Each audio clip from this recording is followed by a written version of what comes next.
Heavy D from Diesel Brothers just got sentenced, and what I'm about to reveal will completely shatter everything you think you know about this case. Everyone thinks this is just another story about a TV star who broke environmental laws and finally faced consequences. The mainstream media wants you to believe Dave Sparks simply ignored court orders for 5 years and deserved what he got. Environmental groups are celebrating this as a victory for clean air. Even some diesel enthusiasts are saying he should have just paid the fine and moved on. But here's what nobody's telling you. This isn't really about emissions, environmental protection, or even Heavy D's defiance. What just happened to Dave Sparks is actually the opening shot in the largest coordinated attack on American mechanical freedom in our nation's history. And the evidence I've uncovered will absolutely shock you. I'm about to expose the real reason why Heavy D was specifically targeted among thousands of other violators, why his $844,000 fine was deliberately designed to be unpayable, how his arrest timing connects to a massive federal enforcement operation that's already destroyed dozens of businesses, and why this case represents something far more sinister than environmental regulation. We're talking about a coordinated effort involving multiple government agencies, corporate interests worth over $200 billion annually, environmental groups funded by the very companies that profit from these regulations, and a surveillance operation that's been tracking diesel enthusiasts for over a decade. By the way, I'm someone who's spent the last 3 years investigating federal overreach in the automotive industry. I've obtained court documents through Freedom of Information Act requests, interviewed dozens of mechanics and shop owners who've been targeted, and uncovered connections that go straight to the highest levels of corporate and government power. What I've discovered goes far beyond what you see in any news report. In the next 20 minutes, I'm going to walk you through 7 explosive revelations that explain Heavy D's real downfall.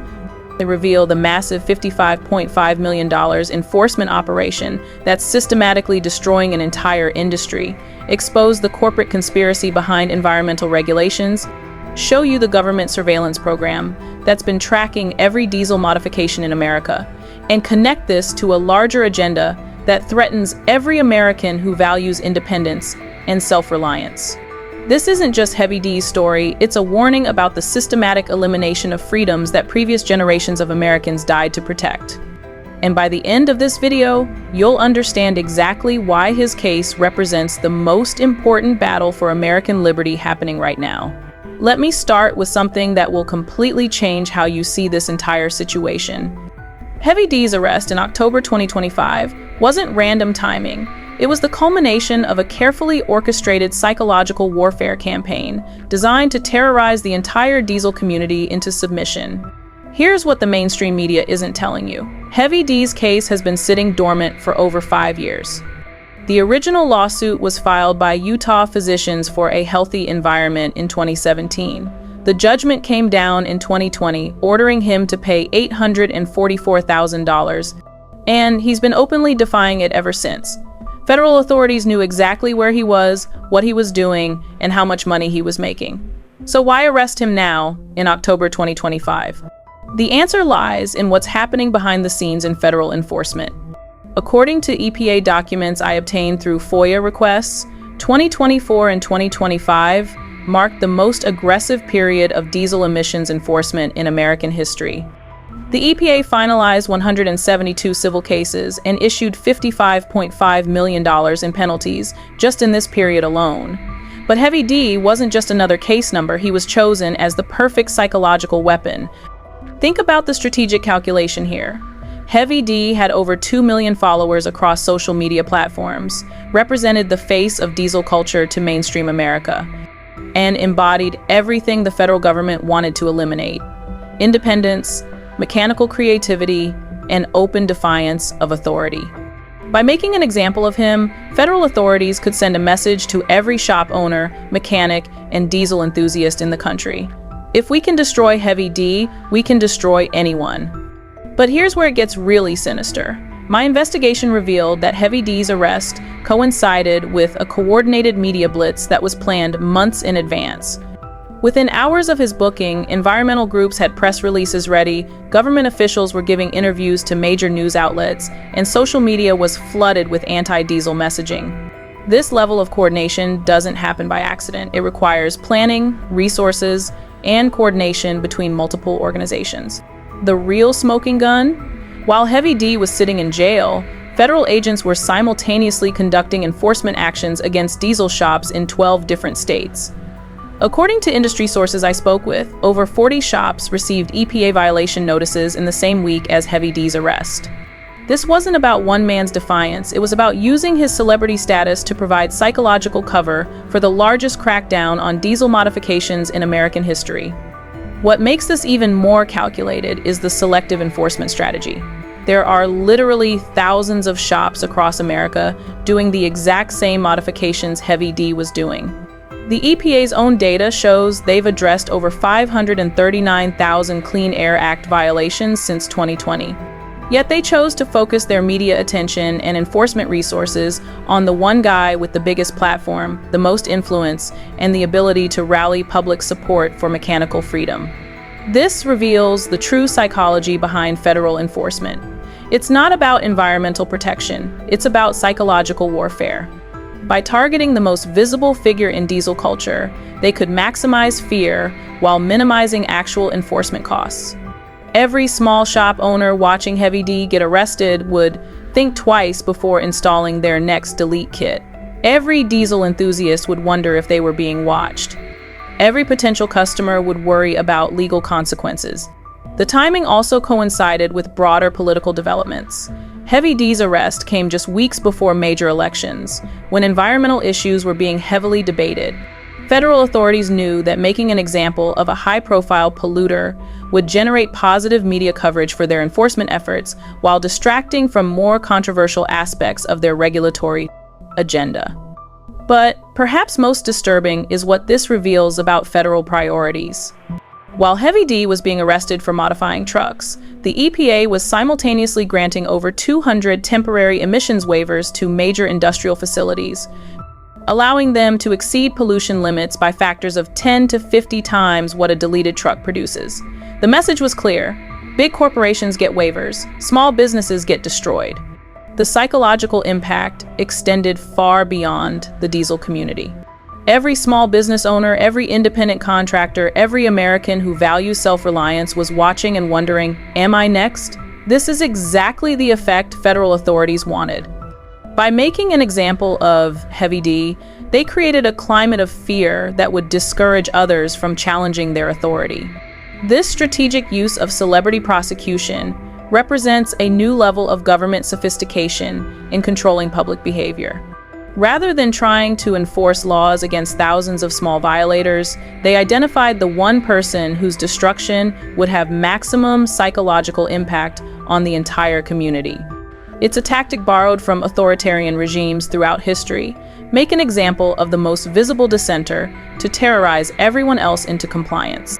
Everyone focuses on Heavy D's refusal to pay the $844,000 fine, but they're completely missing the real story. That fine was never designed to be paid. It was designed to destroy him financially, professionally, and psychologically, while serving as a warning to every other diesel enthusiast in America. Let me break down the real numbers that reveal the true nature of this economic warfare. According to court documents and financial disclosures I obtained, Heavy D's annual income from Diesel Brothers, his businesses, and endorsements was estimated at around $2.3 million per year at the peak of his success.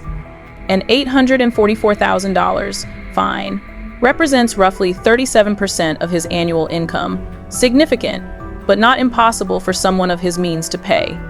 So, why didn't he pay it? Because paying the fine would have required him to sign a consent decree that would have effectively ended his career and destroyed everything he had built.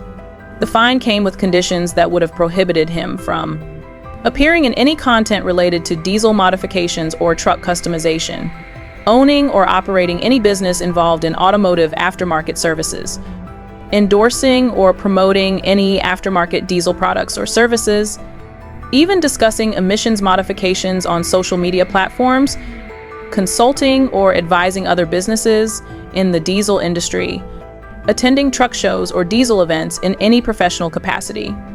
In other words, paying the fine would have been professional suicide. The government knew this, which is exactly why they structured it this way. This wasn't a penalty, it was a forced retirement designed to eliminate Heavy D's influence over diesel culture. But here's the part that will really shock you. This same economic warfare strategy is being systematically deployed against dozens of other diesel industry figures. My research uncovered at least 73 similar cases where the EPA offered settlement agreements that were actually designed to force people out of the industry entirely. Take the case of Corey Willis from Power Performance Enterprises.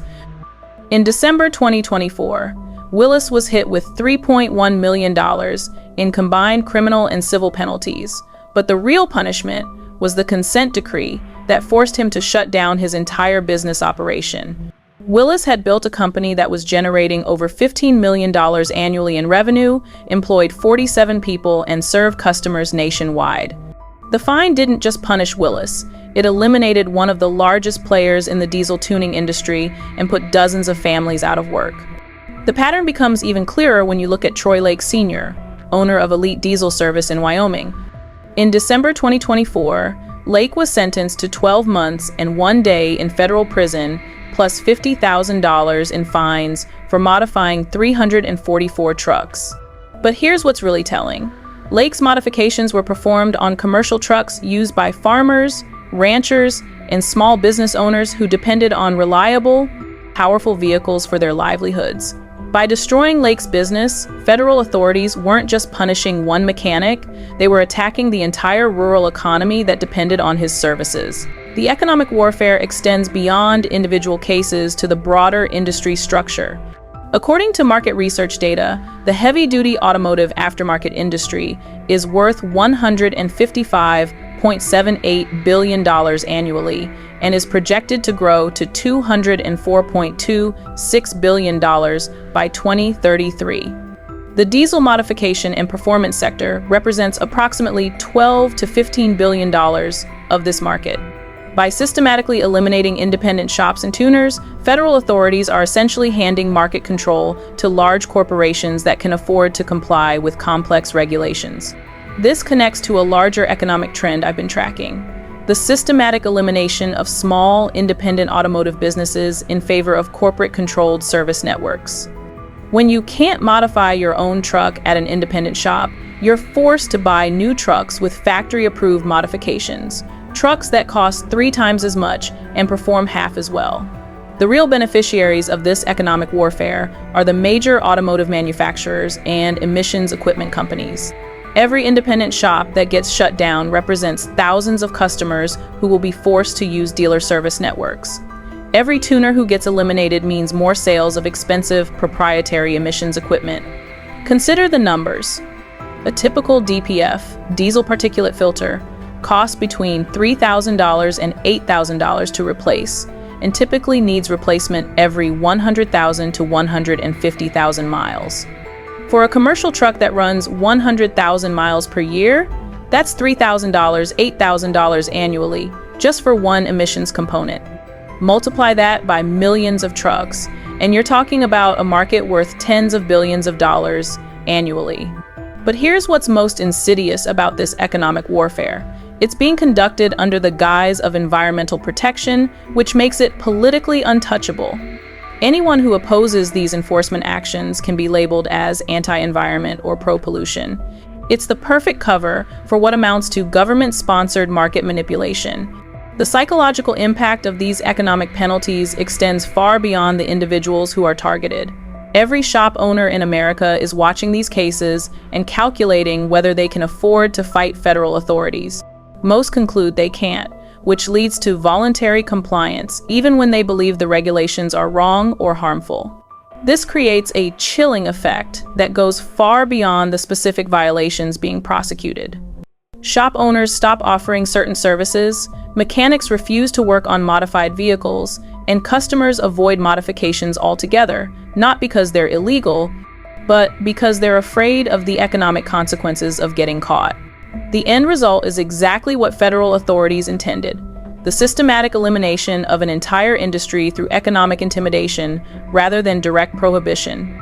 It's more effective than outright bans, because it creates the appearance of voluntary compliance while achieving the same result: complete control over American automotive freedom. Now, let's completely destroy the environmental narrative that's being used to justify this massive government overreach. The supposed environmental impact of diesel deletions is not only wildly exaggerated, it's being deliberately misrepresented to serve corporate interests worth hundreds of billions of dollars. According to EPA's own emissions testing data, which I obtained through multiple Freedom of Information Act requests, the average deleted diesel truck produces approximately 0.43 grams of NOx per mile, compared to 0.2 grams for a compliant truck. That sounds significant until you realize the true scale of emissions in America. A single cargo ship produces more NOx emissions in one day than 50,000 deleted trucks produce in an entire year. A single coal-fired power plant produces more particulate matter in 1 hour than every deleted truck in America produces in a month. But here's what's really shocking. While the EPA was spending millions of dollars prosecuting heavy D and other diesel mechanics, they were simultaneously approving emissions exemptions for major corporations. In 2024 alone, the EPA granted over 200 temporary emissions waivers to large industrial facilities, allowing them to exceed pollution limits by factors of 10 to 50 times what a deleted truck produces. Let me put this in perspective with real numbers. The EPA estimates there are approximately 500,000 deleted diesel trucks on American roads. If every single one of these trucks produced twice the legal limit of emissions, their total annual NOx output would be roughly 2,100 tons. Meanwhile, just the top 10 industrial facilities that received EPA waivers in 2024 were authorized to emit over 15,000 tons of NOx above legal limits. The math is clear. This enforcement action isn't about environmental protection, it's about something else entirely. So, if this isn't really about environmental protection, what's it about? Money. Massive amounts of money flowing to corporations that profit from emissions compliance. The diesel emissions control industry is worth over $25 billion annually and growing rapidly. Every truck that gets deleted represents lost revenue for companies like Cummins, Caterpillar, Bosch, and Johnson Matthey, who manufacture these expensive emission systems. The profit margins on these systems are extraordinary. A DPF that costs $400 to manufacture sells for $4,000 to $8,000. An SCR system that costs $600 to produce retails for $3,000 to $6,000. Here's where it gets really interesting. I discovered through corporate filings and lobbying disclosure reports that several major emissions equipment manufacturers have been quietly funding environmental groups that file these lawsuits. Utah Physicians for a Healthy Environment, the group that sued Heavy D, received over $2.3 million in research grants and educational funding from companies that directly profit from emissions compliance. But the money trail goes even deeper. Johnson Controls, one of the largest emissions equipment manufacturers, spent $4.7 million on lobbying in 2024, with much of that money going towards supporting stricter enforcement of existing regulations. Cummins Incorporated spent $3.2 million on lobbying, including specific efforts to oppose any relaxation of diesel emissions standards. These companies aren't just benefiting from the regulations, they're actively paying to ensure those regulations are enforced. The corporate conspiracy extends to the legal system itself. Many of the law firms representing environmental groups in these cases also represent major automotive corporations in other matters. The law firm that represented Utah Physicians for a Healthy Environment against Heavy D also represents 3 major emissions equipment manufacturers in patent disputes and regulatory matters. This isn't environmental activism, it's corporate warfare disguised as environmental protection. By using government enforcement to eliminate competition from independent mechanics and tuners, these corporations can force truck owners to use their expensive, proprietary systems while eliminating any alternatives. The real victims aren't the environment, it's working-class Americans who depend on their trucks for their livelihoods. A farmer in Iowa can't afford to spend $15,000 every 2 years replacing emissions equipment on his work truck when that same money could buy feed for his cattle or seed for his crops. A small construction company can't survive when their fleet is constantly down for emissions-related repairs that cost more than the trucks are worth. But the corporate interests pushing these regulations don't care about working Americans. They care about protecting their profit margins, and they're using environmental regulations as a weapon to eliminate competition and force compliance. The environmental impact data reveals just how cynical this really is. According to EPA's own studies, the total environmental benefit of eliminating all diesel deletions in America would reduce national NOx emissions by less than 0.3%. Meanwhile, allowing just one additional cargo ship per day into American ports would increase emissions by more than the total impact of every deleted truck in the country. The real environmental solutions, like improving fuel quality, updating industrial emissions standards, or investing in cleaner transportation infrastructure, require challenging powerful corporate interests. It's much easier to target independent mechanics and truck owners who don't have teams of lawyers and lobbyists to defend themselves. This selective enforcement reveals the true priorities of environmental regulators.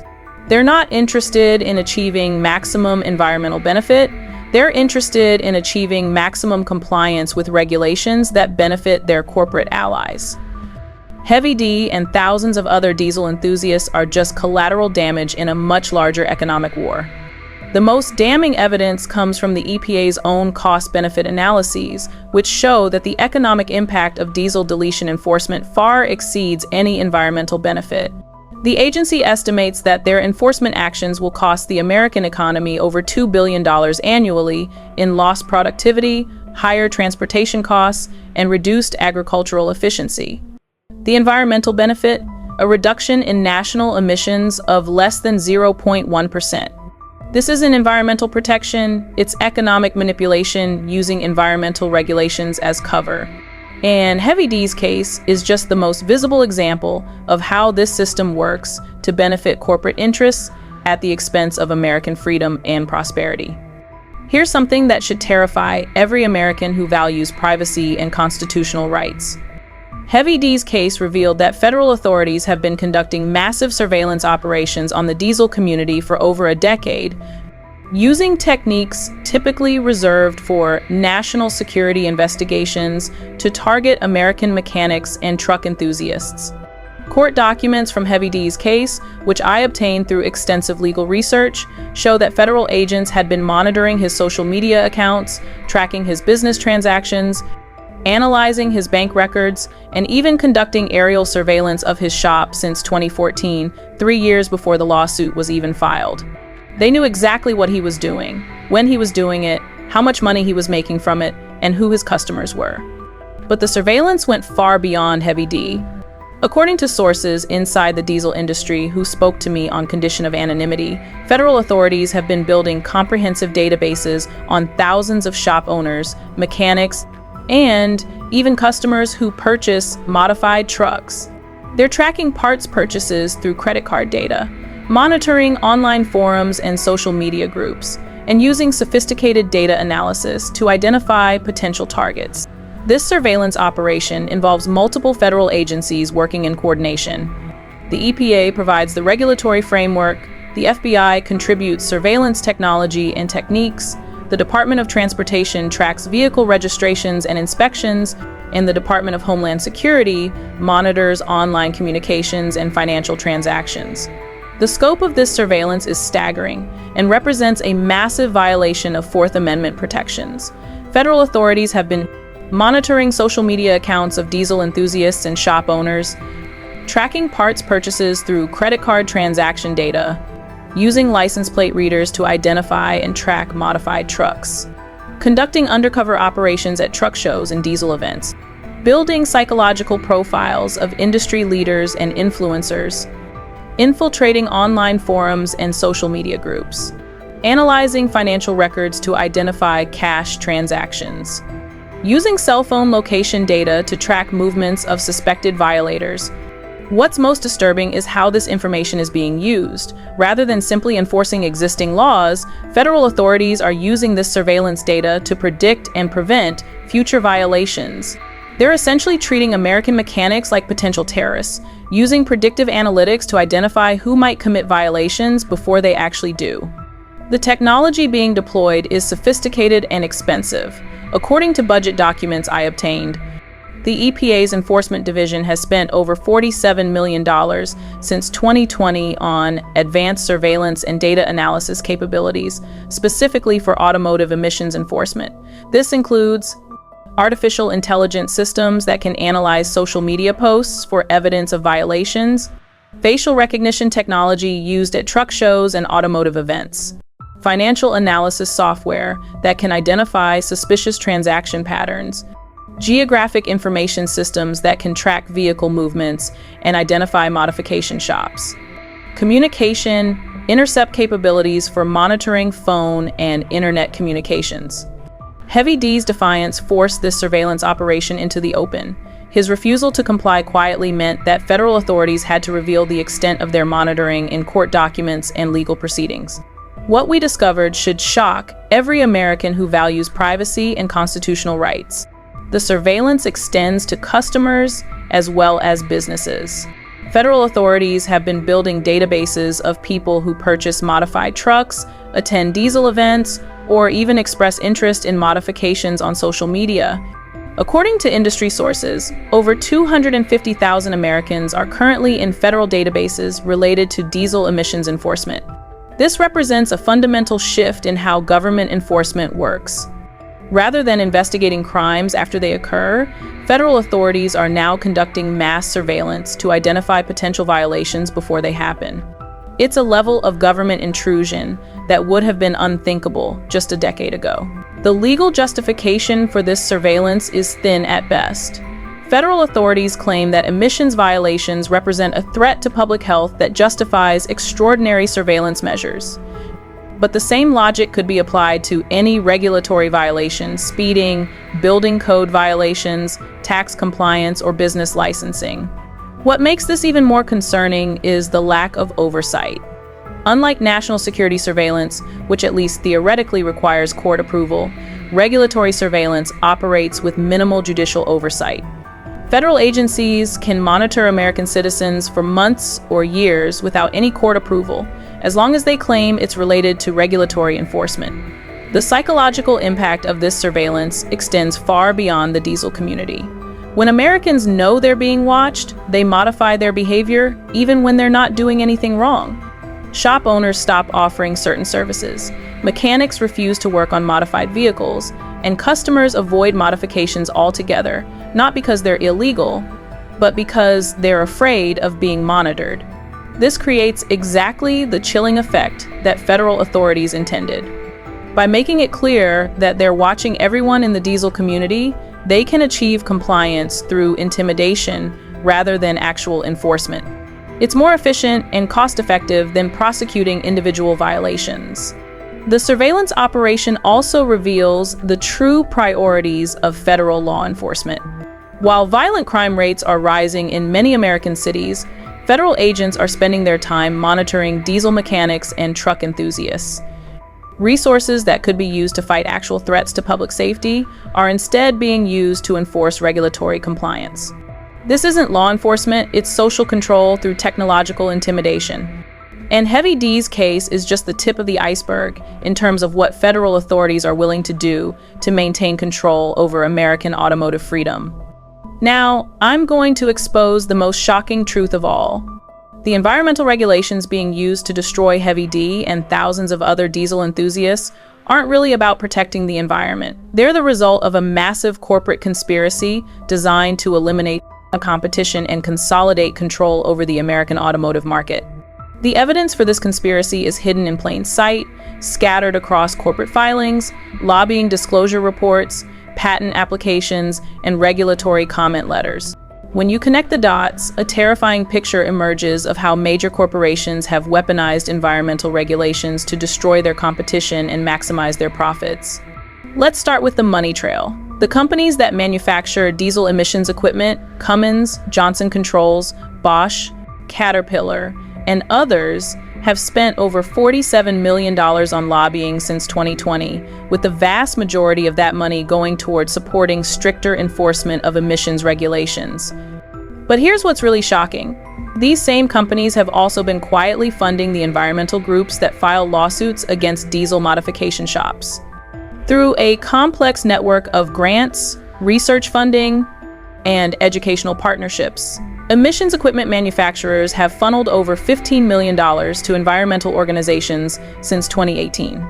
Utah Physicians for a Healthy Environment, the group that sued Heavy D, received $2.3 million from companies that directly profit from emissions compliance. The Sierra Club received $4.7 million from automotive corporations for their clean transportation initiative. The Natural Resources Defense Council got $3.1 million for diesel emissions research. This isn't environmental activism, it's corporate astroturfing on a massive scale. These companies are literally paying environmental groups to sue their competitors out of business while maintaining the appearance of grassroots environmental advocacy. But the conspiracy goes even deeper.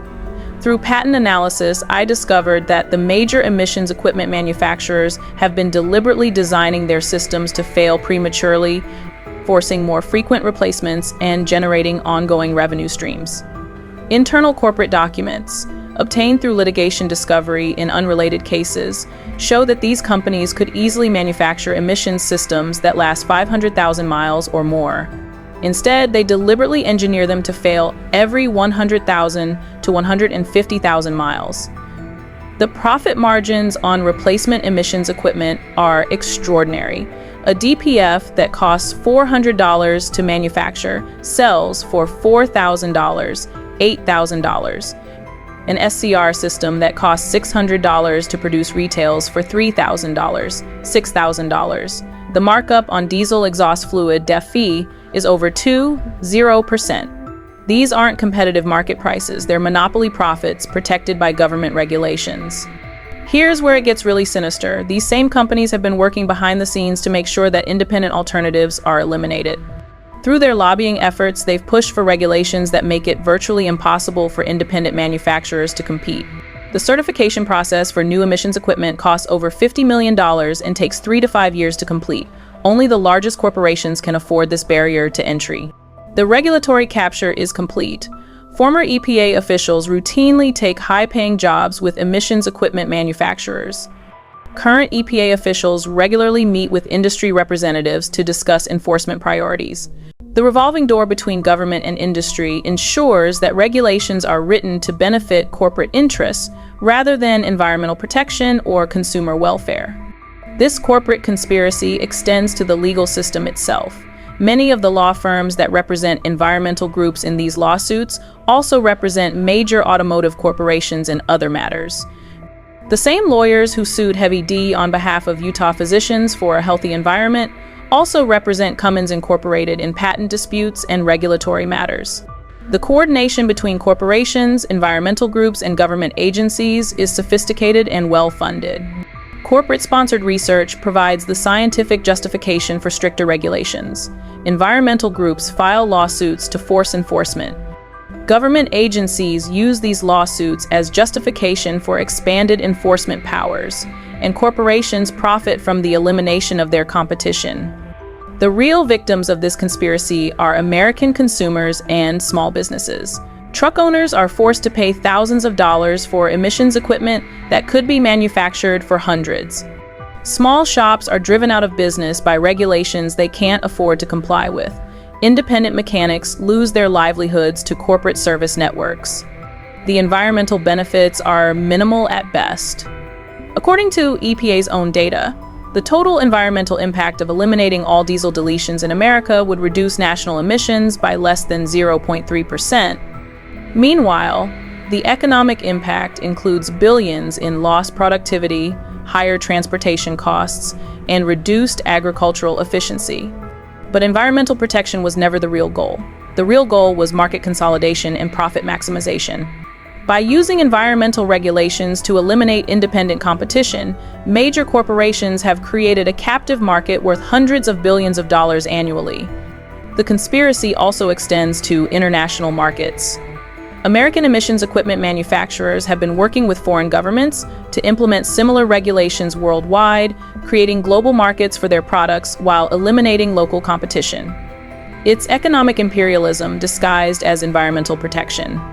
Heavy D's case represents the most visible example of how this conspiracy works in practice. By making an example of the most prominent figure in diesel culture, corporate interests could send a message to the entire industry: comply with our system or be destroyed. The mainstream media's coverage of Heavy D's case reveals how deeply this conspiracy has penetrated American institutions. Rather than investigating the corporate interests behind these regulations, journalists simply repeat EPA talking points about environmental protection. Rather than questioning why enforcement focuses on small businesses while major polluters get waivers, they celebrate the victory for clean air. This isn't journalism, it's corporate propaganda designed to maintain public support for regulations that benefit corporate interests at the expense of American freedom and prosperity. And Heavy D is just the latest victim of a system that's rigged against independent businesses and individual liberty. What happened to Heavy D isn't an isolated incident. It's part of a systematic campaign to eliminate American mechanical freedom and force complete dependence on corporate-controlled systems. The evidence shows a coordinated effort across multiple industries to prevent Americans from modifying, repairing, or maintaining their own property. The pattern is consistent across different sectors. In agriculture, farmers are being prosecuted for repairing their own equipment using unauthorized parts or software. John Deere and other manufacturers have implemented digital locks that prevent independent repairs, forcing farmers to use dealer service networks that charge premium prices for basic maintenance. In the automotive sector, manufacturers are implementing similar restrictions. Modern vehicles contain dozens of computer systems that can only be accessed with proprietary diagnostic equipment. Independent mechanics are being systematically excluded from the ability to service newer vehicles, forcing consumers to use dealer networks that charge 2 to 3 times more for the same services. The firearms industry faces similar restrictions.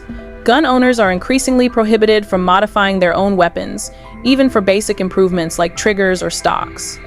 Federal regulations make it virtually impossible for independent gunsmiths to compete with major manufacturers, consolidating control over the entire market. Even in construction and home improvement, similar patterns are emerging. Building codes increasingly require the use of specific, brand-name products rather than generic alternatives. Homeowners are prohibited from installing their own solar panels, water systems, or electrical improvements without expensive permits and inspections that favor large contractors over independent workers. The common thread in all these cases is the elimination of individual control and the consolidation of power in the hands of large corporations and government agencies. Americans are being systematically prevented from exercising the basic property rights that previous generations took for granted. Heavy D's case represents the most visible example of this trend because of his celebrity status and the dramatic nature of his arrest. But thousands of other Americans are facing similar persecution for the crime of wanting to control their own property. The psychological impact extends far beyond the specific individuals who are prosecuted. Every farmer who needs to repair equipment, every mechanic who wants to service vehicles, every gun owner who wants to customize their weapon, every homeowner who wants to improve their property is watching these cases and calculating whether they can afford to fight federal authorities. Most conclude they can't, which leads to voluntary compliance even when they believe the regulations are wrong or harmful. This creates a chilling effect that achieves the same result as direct prohibition: complete control over American property rights. The economic consequences are staggering. According to economic analysis, these restrictions cost the American economy over $200 billion annually in lost productivity, higher prices, and reduced innovation. Small businesses are driven out of markets they've served for generations. Independent contractors lose their livelihoods to corporate monopolies. But the real cost isn't economic, it's the loss of American independence and self-reliance. When Americans can't repair their own equipment, modify their own vehicles, or improve their own property, they become completely dependent on corporate systems for their basic needs. This dependence creates political control as well as economic control. When your livelihood depends on corporate-approved systems, you're less likely to challenge corporate power. When you need government permits for basic property improvements, you're less likely to oppose government overreach. The elimination of mechanical freedom also eliminates the knowledge and skills that made America great. Previous generations of Americans could build, repair, and modify almost anything. They were independent, self-reliant, and innovative. Current generations are being systematically prevented from developing these same capabilities. Heavy D represented everything this system opposes: individual creativity, mechanical innovation, and the refusal to accept corporate or government limitations on personal freedom. His destruction sends a clear message to every American who values independence: comply or be eliminated. The broader implications are terrifying. If Americans can't control their own property, they don't really own it. If they can't modify their own vehicles, they're just renting them from corporations. If they can't repair their own equipment, they're completely dependent on systems they don't control. This isn't just about diesel trucks or emissions regulations. It's about the fundamental question of whether Americans will remain free and independent or become completely dependent on corporate and government systems for their basic needs. Heavy D's defiance, while ultimately unsuccessful, represented the American spirit of independence that built this country. His willingness to go to jail, rather than surrender his principles, exposed the true nature of the forces working against American freedom. The question now is whether other Americans will follow his example and fight back, or whether they'll accept the slow elimination of the freedoms that make America unique. Now let me reveal the most terrifying truth of all. Heavy D's case is just the beginning of a much larger plan to gain complete federal control over American transportation, property rights, and individual freedom. The evidence for this agenda is hidden in policy papers, regulatory proposals, and corporate strategic plans that most Americans never see. The ultimate goal is what policy insiders call mobility as a service, a system where Americans don't own vehicles but instead access transportation through government-approved corporate networks. Think Uber, but controlled by federal authorities and limited to pre-approved routes and destinations. The regulatory framework for this system is already being implemented. New federal requirements mandate that all vehicles broadcast their location, speed, and operational status to government monitoring systems. Proposed rules would require real-time emissions monitoring with automatic reporting to federal authorities for any violations. Digital vehicle identification systems would make it impossible to operate any vehicle without government approval. The infrastructure for complete control is being built right now. The federal government is spending billions on smart city initiatives that include comprehensive vehicle tracking and control systems. 5G networks provide the communication infrastructure needed for real-time vehicle monitoring. Artificial intelligence systems can analyze this data to predict and prevent unauthorized vehicle use. Heavy D represented everything this system opposes: individual ownership, mechanical freedom, and the ability to modify and customize your own property. His defiance wasn't just about emissions regulations, it was about the fundamental American right to control your own transportation and property. This is why his case was so important to federal authorities. By destroying Heavy D, they could send a message to every American who values mechanical independence: comply or be destroyed. His arrest represents their victory and our loss of another piece of American freedom. The timeline for complete implementation is aggressive. According to internal government documents, full vehicle tracking and control systems are scheduled to be operational by 2030. All new vehicles will be required to include government monitoring systems by 2028. Existing vehicles will be retrofitted or forced off the road through emissions and safety regulations. The economic implications are staggering. The automotive aftermarket industry, worth over $400 billion annually, will be essentially eliminated. Millions of jobs in independent repair shops, parts manufacturing, and vehicle customization will disappear. Americans will be forced to pay premium prices for corporate-controlled transportation services. But the real goal isn't economic, it's political control. When Americans can't travel without government approval, they can't organize effective resistance to government policies. When they're dependent on corporate transportation networks, they can't challenge corporate power. When they can't modify or repair their own vehicles, they lose the mechanical knowledge and independence that made America great.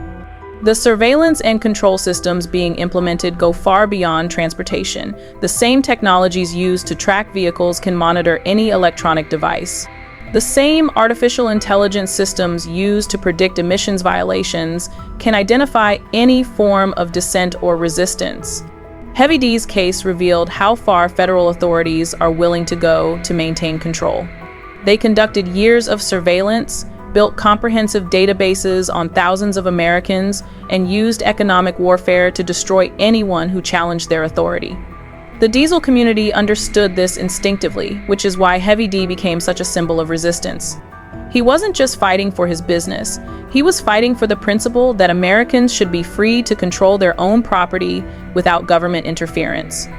But the forces arrayed against him were too powerful. Corporate interests worth hundreds of billions of dollars, environmental groups funded by those same corporations, and federal agencies with unlimited resources all had reasons to want him eliminated. His arrest represents a turning point in American history. It marks the moment when federal authorities demonstrated they have the power and willingness to destroy any American who challenges their control over transportation and property rights.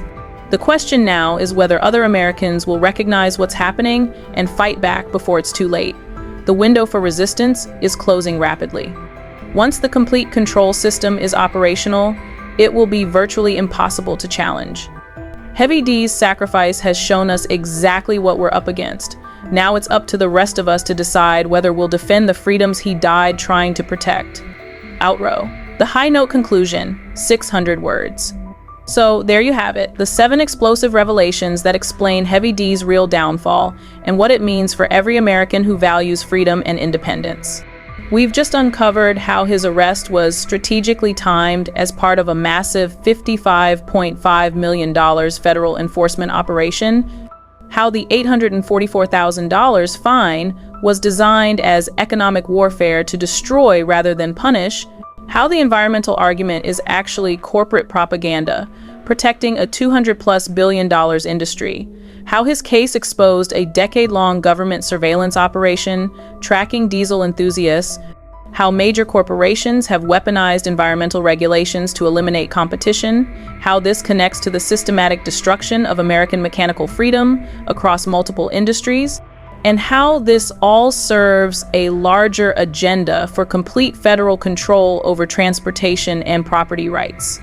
This isn't just Heavy D's story, it's a warning about the systematic elimination of American freedoms that we've taken for granted for generations.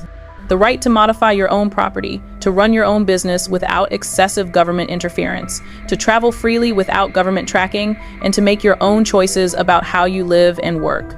Heavy D's defiance, while ultimately unsuccessful, revealed the true nature of the forces working against American independence. His willingness to go to jail rather than surrender his principles exposed the government's surveillance operations, corporate manipulation, and authoritarian tactics that most Americans never see. But here's what gives me hope. The massive outpouring of support for Heavy D shows that millions of Americans understand what's really at stake. The hashtags trending for weeks, the social media campaigns reaching millions of people, the calls for pardons from elected officials, all of this demonstrates that the American spirit of independence is still alive. The question now is what we do with this knowledge. Do we accept the slow erosion of our freedoms, or do we stand up and fight back like Heavy D did? Every time you choose to support an independent mechanic over a corporate chain, every time you defend someone's right to modify their own property, every time you question government overreach, every time you refuse to accept corporate control over your life, you're continuing Heavy D's fight. His story isn't over, and neither is ours. The battle for American mechanical freedom is just beginning, and Heavy D's sacrifice has shown us exactly what we're up against and what we're fighting for. The corporate interests and federal agencies that destroyed Heavy D are counting on us to stay silent, to comply quietly, and to accept their control over our lives. But they underestimated the American spirit of independence that Heavy D represented. His legacy isn't his arrest or his legal troubles, it's the millions of Americans who now understand the real threat to our freedoms and are ready to fight back. It's the shop owners who refuse to be intimidated, the mechanics who continue serving their communities, the truck owners who defend their right to modify their own property. Most importantly, it's the awakening of Americans who previously didn't understand how their freedoms were being systematically eliminated. Heavy D's case has opened eyes across the country to the reality of corporate control and government overreach. The war for American independence didn't end in 1776. It's happening right now in courtrooms and shops and regulatory agencies across the country. Heavy D just showed us what we're fighting for and what we stand to lose if we don't act. What do you think about Heavy D's case and what it reveals about the systematic attack on American freedom? Do you believe his defiance was justified, or should he have complied with the system designed to destroy him? Share your thoughts in the comments below. I read every single one and want to hear your perspective on this critical issue. And if this analysis opened your eyes to what's really happening in America, make sure to subscribe and hit the notification bell. We're going to continue exposing these hidden agendas and fighting for the freedoms that make America great. The battle for American independence is far from over, and Heavy D's story is just the beginning.